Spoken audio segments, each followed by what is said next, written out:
పేర్ని గారు ఏమైనా ఆస్ట్రాలజీ జ్యోతిష్యుడు, ఆయన ఏమైనా ఊహించి ఇక్కడ ఇలా జరిగింది, లేకపోతే ఆయన ఏమైనా మూడో నేత మొత్తం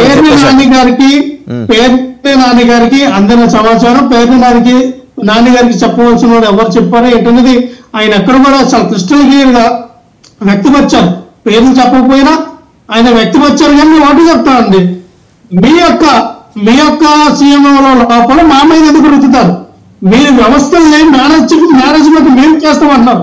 వ్యవస్థను వినియోగించడం మీకు చేత కావట్లా. వ్యవస్థను వినియోగించుకోవడం, అధికారులు వినియోగించుకోవడం, అధికారులు మీ వైపు తిప్పుకోవడం, అధికారులు మీ ప్రభుత్వం చెప్పినట్టుగా అధికారులు వినేటట్టు చేయించుకోవడం మిగతాం.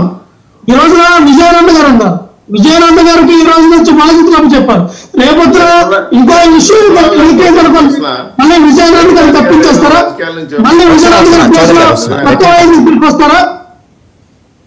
నేను ఒకటే చెప్తాను వర్ష గారు,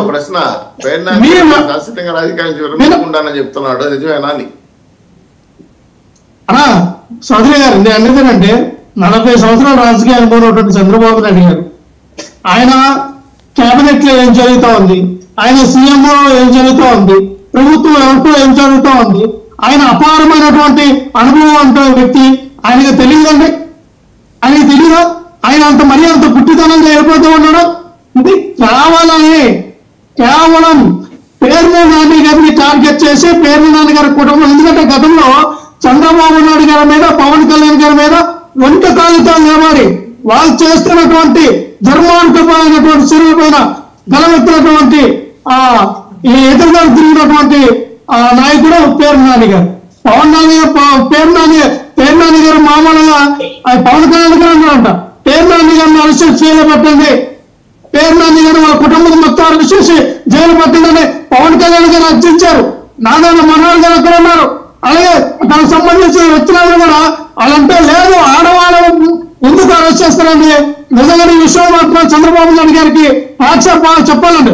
ఒకవేళ నిజంగా ఆ మాటగానే చంద్రబాబు నాయుడు గారు అంటే అందుకు కొన్నిసార్లు యాక్సెప్ట్ చెప్పాలి. ఎందుకంటే ఆడవాళ్ళ వైపు, ఆడవాళ్ళని రాజకీయంగా మీరు వినియోగించవచ్చు, వాళ్ళని అరెస్ట్ చేయొద్దని చెప్పన్నారంటే ఖచ్చితంగా ఒక గ్రేట్ థింగ్ అది ఆయన ఆలోచన.